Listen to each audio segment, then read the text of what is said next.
sunshine in the day. Bonjour à tous et bienvenue dans une nouvelle vidéo de la chaîne d'Emaï et moi. Je suis Christelle et je suis ravie de vous retrouver en ce jeudi 11 juillet pour l'épisode numéro 10 du Summer Vlog. Donc je vous rappelle, Summer Vlog dans lequel je vous partage mes aventures créatives tout au long de cet été. Plus ou moins un épisode par jour, hein. Vous allez voir, il y aura quelques jours qui vont sauter. D'ailleurs, il y en a déjà quelques jours qui ont sauté où je vous fais des épisodes 2 en 1. Pendant tout ce mois-ci, je vous parle tricot, je vous parle couture, je vous parlerai crochet, je vous parlerai plein d'autres loisirs créatifs. Mais c'est vrai qu'en ce moment, je fais beaucoup de couture, un peu de tricot, mais j'ai pas encore touché mon crochet ni les autres arts créatifs. Ça ne saurait tarder. Alors, qu'est-ce que j'ai fait hier soir? Hier soir, je vous avais laissé, je me souviens plus ce que je vous avais dit, mais en gros, je vous avais laissé en vous disant je vais faire les bretelles, les anses, pardon, de mon sac à projet. C'est chose faite, je vais vous montrer. En fait, j'ai fait plein de choses. Par contre, mes bretelles sont dans ce sens-là. L'endroit est à l'intérieur. Je vous montrerai tout à l'heure, quand je les aurai retournées, à quoi elles ressemblent, parce que j'ai essayé de les retourner avec mon nouvel outil que je vous ai montré hier, et ben avec ce tissu enduit ça ne fonctionne pas, le tissu est trop épais, donc il faut que je fasse à l'ancienne, donc il faut que je retourne à la main, ça m'enchante d'office. Donc mes deux anses sont faites, comme j'ai une réunion tout à l'heure, enfin aujourd'hui j'ai 6 heures de formation, 2 fois 3 heures, donc autant vous dire que ça va tricoter sec et ça va retourner sec de la bretelle. Enfin, de la bretelle, décidément, de la anse. Donc ça, je ferai tout à l'heure. Je vous montrerai, du coup, certainement que dans la journée, je vous montrerai le sac à projet terminé. Enfin. Ensuite, qu'est-ce que j'ai fait? J'ai avancé sur le short de ma fille qui est issu de ce magazine qui s'appelle Fibre Mood. Le modèle s'appelle Bruna. C'est un short avec un pan en portefeuille que je vais vous montrer si je retrouve où il est dans le magazine. Comme d'habitude, c'est pas préparé. Bon, bref, c'est un short Bruna. Ah là, voilà. Short Bruna qui a un pan qui vient par-dessus. Donc, c'est un short avec un pan et la ceinture est décalée. Donc, ça, c'est cool. Je vous le montrerai. Alors, qu'est-ce que j'ai fait sur ce short? Désolée pour le bruit de voiture. J'ai monté l'arrière du short. Je vais fermer la fenêtre, sinon vous allez entendre des bruits de voiture tout le temps. Voilà, c'est mieux. Alors, sur le short, j'ai monté l'arrière du short et j'ai commencé les surpiqûres. Alors, ça gondole un peu, il faut que je repasse. Hein. Là, il me reste à faire une surpiqûre. Donc, voilà les deux parties de l'arrière du short. Et, alors ça, c'était rapide. Par contre, j'ai fait la partie avant du short avec le pan. Et ça, c'était beaucoup plus long et ça va être beaucoup plus compliqué de vous montrer maintenant. Mais en gros, il y a des poches avec l'intérieur des poches dans un tissu qui est comme ceci. Hop, qui est comme ceci. C'est le tissu qu'il y avait dans lequel j'ai fait le top de ma fille qui ira avec ce short. Donc les deux poches sont faites. Finalement, moi, le pan de la jupe va dans ce sens-là, alors que le modèle l'appelait dans l'autre sens, puisque j'ai découpé ma pièce à l'envers. C'est pas grave. Enfin, c'est pas très grave sur ce modèle. Sur d'autres, ça aurait pu être plus compliqué. Et donc, je pense que vous voyez ici, hein, là, la ceinture va descendre pour créer une asymétrie entre la partie droite et la partie gauche de la ceinture. Et le short, je pensais qu'il y avait une braguette, mais en fait, non, pas du tout. Je vais vous ouvrir. En fait, c'est une ouverture sous forme de bouton et à l'intérieur, il y a un pont. Bien sûr, j'ai une aiguille en trop. Il y a un pont décoré pour l'ouverture du short. Donc ça, pareil, l'objectif aujourd'hui, ce serait d'avancer. Si au moins je pouvais assembler... Alors, sur la partie arrière, il me reste les poches à faire, des poches plaquées. Sur la partie avant, pour l'instant, il n'y a rien à faire, mais j'aimerais beaucoup, à minima, avoir monté l'avant et l'arrière pour que ça ressemble à un short et puis que je puisse vous le montrer. Est-ce que je pourrais le finir aujourd'hui? Ce serait chouette. Est-ce que c'est réaliste? Je ne suis pas certaine. Oh, si j'ai 2 heures de... Je crois que j'ai 2 heures de pause entre midi et 2. Peut-être. On verra, mais ça va dépendre de ma capacité à rester focalisée sur un seul projet. Vous le savez, je suis quelqu'un qui suis multi en cours, j'aime papillonner d'un projet à l'autre. Alors en couture un peu moins parce que ça m'oblige à changer tous les fils de ma surjeteuse, de ma machine à coudre et tout ça, mais voilà. Donc voilà pour la première partie, le premier projet que j'ai avancé hier soir en couture. Donc ça retourne dans ma bassine qui m'aide à monter et descendre mes projets pour vous les montrer. Quand je suis en haut, quand vous avez ce décor là, c'est que je suis dans mon salon. Quand vous avez le décor de la machine de mon atelier, c'est que je suis en bas. Alors ensuite, j'ai découpé. Alors attention, ça a découpé sec. Hein. Je vous ai montré hier ce coupon de tissu que j'ai découpé. Il est prêt. J'ai décidé de me faire un chemisier à manches courtes avec un col Mao. Enfin, un col Mao, non, un col, juste un col droit, pas un col Mao. Et je vous montrerai le modèle. Il s'agit d'un modèle qui vient d'une designeuse américaine qui s'appelle Itch to Stitch. Je vous mets le lien dans la barre de description. Je l'ai déjà cousu. Je crois que je vous ai déjà montré un modèle sur cette chaîne cousu d'après ce patron-là. Je l'aime beaucoup. Il a une encolure en V avec une bande de boutonnage et il est pour moi il tombe parfaitement. Donc là le modèle est coupé. Ce que je vais faire ce matin avant d'aller travailler, c'est que je vais aller entoiler les parties du col ainsi que de la parmenture de devant. Donc quand on dit entoiler, c'est qu'on colle un thermocollant. Donc vous voyez, quand j'ai découpé ma pièce, donc ça c'est la pièce du col qui vient là. Vous voyez, ça fait un col comme ça. J'ai découpé mes deux pièces de patron dans le tissu, mais j'ai aussi découpé une pièce dans un thermocollant. C'est une espèce de feutre sur lequel il y a une partie qui colle et une partie qui est toute douce et ça vient renforcer le tissu. L'objectif c'est de le mettre à l'intérieur de l'encolure pour que les frottements, déjà qu'il y ait de la tenue et puis que ça n'habite pas cette partie-là avec les frottements au niveau du cou. Donc ça donne un peu de tenue, c'est pour ça aussi qu'on le met au niveau de la patte de boutonnage. Donc ça, c'est ce que je vais faire ce matin, et comme du coup je vais allumer mon fer, je vais en profiter pour former les poches plaquées du short. Ça, c'est le premier projet. Donc vous avez vu, maintenant, ça y est, je me lance, je fais un petit peu pour moi, là, j'en ai un petit peu assez. Deuxième projet, j'ai découpé un top alors c'est un top qui est issu cette fois-ci du magazine Burda. C'est le modèle que vous avez ici en couverture, mais sur lequel vous ne voyez rien. Je vais vous montrer le dessin technique. C'était le modèle 123. Le dessin technique, il ressemble à ceci. Voilà, donc c'est un modèle qui est versatile, que vous pouvez faire en tunique, en top, avec un empiècement de col droit ou un empiècement de col plissé. Alors, je voulais au départ faire un empiècement plissé, sauf que j'ai pas eu assez de tissu et donc je fais un empiècement droit. Je n'avais que 1 mètre de tissu de celui-ci. Où est-ce que j'ai mis ma chute? Ici. Je vous montre. Voilà les seuls et uniques restes de tissu qu'il me reste de mon coupon. Il s'agit d'un lin viscose que j'ai acheté chez Dries & Stoffen. J'adore le motif. On est sur un tissu qui est très léger pour l'été, puisqu'on est sur du lin viscose, et qui sera super agréable. Là, vous voyez mieux le motif.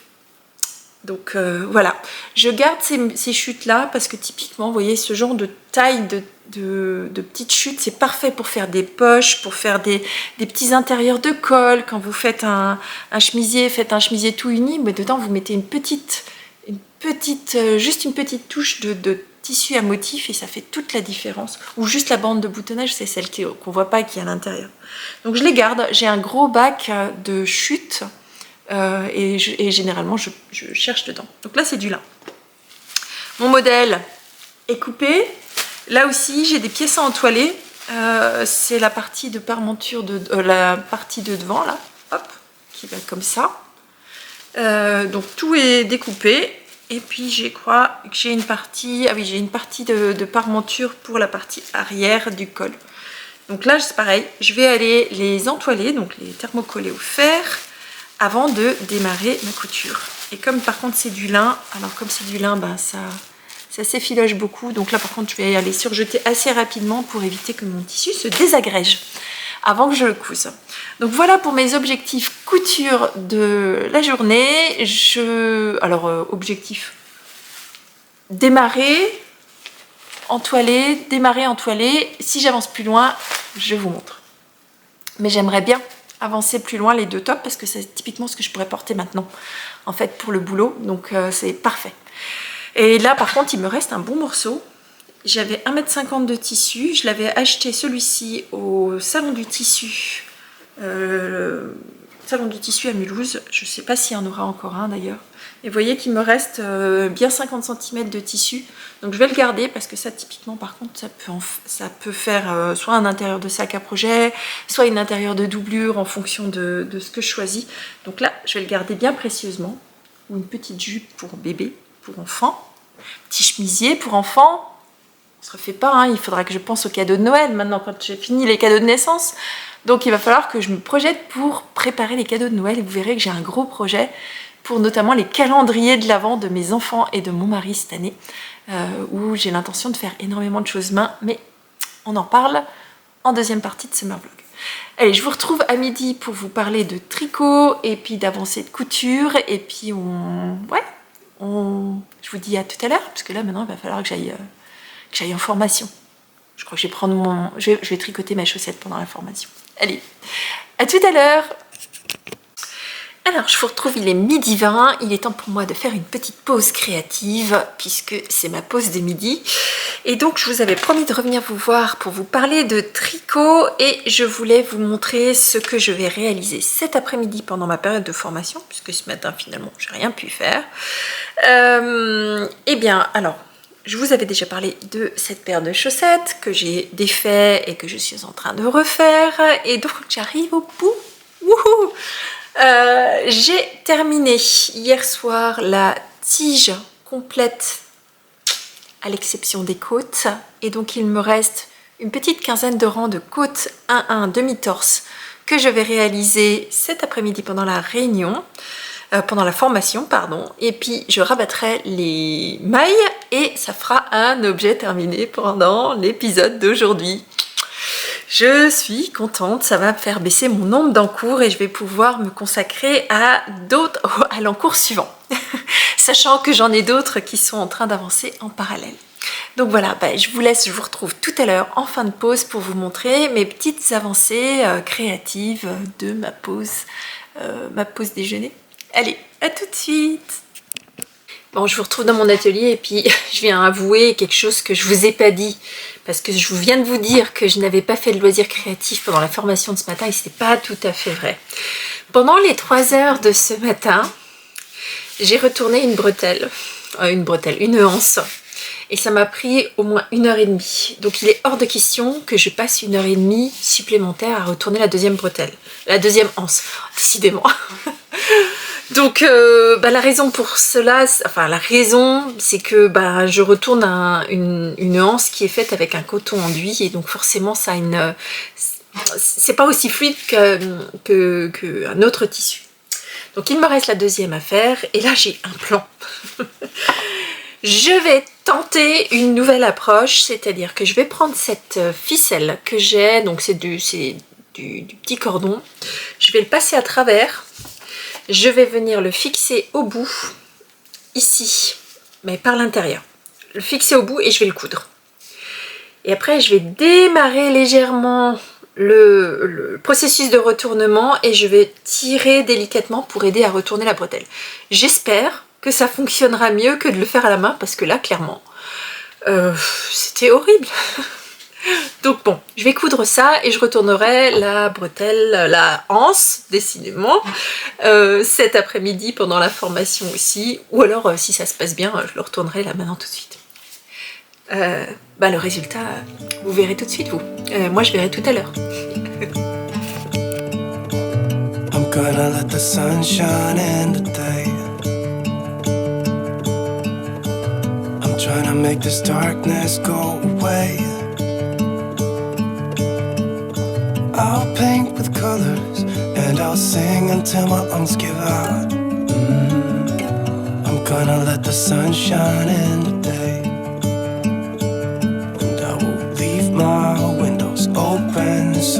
I can hear the sound of people talking, the wind blowing in the trees. Oh, I will Bon, alors c'est pas aussi efficace que les autres le retour de bretelles, mais alors en l'occurrence, cette technique ça fonctionne. Et ça m'a pris 15 minutes à la place des 3 heures ou 1h30 pour l'autre. Pas mal. Pas très efficace, mais mieux que pour l'autre. Et coucou tout le monde, je vous retrouve en cette fin de journée. Au final, j'ai pas fait autant que ce que je voulais, mais je termine cet épisode avec un ouvrage tricot terminé. Alors, vous avez vu la différence de taille? Quand on bloque une chaussette, celle-ci est bloquée. Celle-ci ne l'est pas. Donc, je vais aller bloquer cette chaussette là ce soir. Donc voilà, un ouvrage de moins, un ouvrage tricot terminé. Ça veut dire que cette fois-ci, il me reste bien 6 ouvrages maintenant sur mes aiguilles. Je suis extrêmement contente. C'est une paire de chaussettes que mon mari va pouvoir récupérer. Son petit cadeau de Noël. On est au mois de juillet, tout va bien. Il me reste, donc c'est une laine qui était teinte par une teinturière allemande qui s'appelle Stardust Spinnery.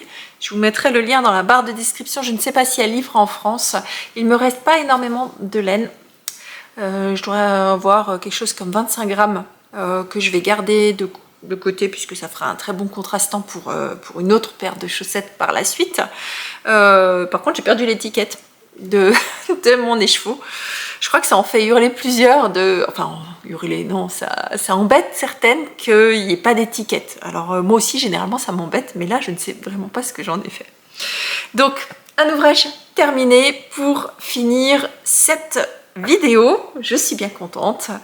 Du coup, comme j'avais terminé mon tricot et puis que j'avais pas forcément ouais, j'avais envie de continuer à tricoter. Voilà, voilà. De temps en temps, j'ai plutôt envie de coudre, de temps en temps, j'ai plutôt envie de tricoter. Puis là, j'avais envie de tricoter. Donc, du coup, j'ai repris mon Vertice Unite et je voulais vous montrer mon avancée. Vous voyez où j'en suis. Il ne me reste plus grand-chose pour rattraper les dernières mailles et avoir fini la deuxième partie de cette troisième section. Si je me débrouille bien, je vais pas faire de plan sur la comète, mais ça va dépendre si je tricote ce soir ou si je m'endors comme une masse sur le canapé. J'aimerais bien finir cette partie-là. En fait, cette section-là pour avoir récupéré ces mailles. Je crois que je vous l'ai déjà dit dans une vidéo précédente, mais ça pourrait être mon objectif de ce soir. Mais j'ai envie de coudre là maintenant. Bon bref, vous verrez demain dans la vidéo qu'est-ce que j'aurais fait ce soir si ça aurait été couture ou si ça aurait été tricot. Ça, je voulais vous montrer parce que finalement ici et là, je vais pouvoir vous montrer quelque chose en style là. C'est pour vous donner une idée de ce qui me reste à tricoter pour avoir fini le châle. Parce que là, c'est le milieu du châle et là aussi. Et donc, il est en train de se tricoter comme ça. Alors, bien sûr, avec les aiguilles, ça va pas bien, mais quelque chose dans ce style-là, puisqu'il y a encore une section qui vient là. Mais en gros, quand j'aurai fini de tricoter, bon, alors ça va pas bien, mais quand j'aurai fini, que je serai retournée à la pointe là en bas, dans l'autre sens, et bien j'aurai fini mon châle. Après, il ne restera plus qu'à faire un gros I-cord tout autour. Je l'aime bien, ce châle, il est agréable à tricoter. C'est que du point mousse, donc c'est vraiment un peu du zéro cerveau, mais pour autant, comme on part un petit peu dans tous les sens, c'est bien agréable. Donc voilà pour aujourd'hui. Sinon, côté couture, j'ai pas fait ce que j'avais dit. Une fois de plus, je me laisse guider. Par contre, comme j'avais découpé tous mes projets, j'ai passé toutes mes pièces du lin, et là je peux vous le montrer aussi. Attendez, je vous ai montré des petits bouts ce matin. Et bien là, je vais vous montrer un grand morceau parce que comme ça, vous pourrez voir le motif. Je le trouve trop, trop beau. Ce petit lin avec ce lin viscose avec des motifs de fleurs. Et donc, j'ai passé la totalité des pièces à la surjeteuse. Comme ça, maintenant, j'ai plus qu'à faire l'assemblage. Il n'y a plus rien qui filoche. Je vous avais dit ce matin qu'il filochait beaucoup. Il s'effilochait beaucoup ce lin et que j'avais peur que ça abîme mon tissu. Donc au final, au lieu de coudre, j'ai passé tout à la surjeteuse. Et puis il y en avait pour un petit moment de passer toutes ces pièces à la surjeteuse. Donc c'est la seule chose que j'ai fait en couture. Donc voilà, pour aujourd'hui, je continue à me délecter de tous vos petits messages. J'essaie de répondre au fur et à mesure aux petites questions que vous me posez. L'une d'entre vous m'a posé la question de savoir comment j'avais appris à coudre. Et alors je vais y répondre de manière très simple. Je suis une petite fille de 2 couturières. Donc mes 2 grands-mères étaient couturières, l'une chez un tailleur, l'autre pour une grande marque de couture haut de gamme.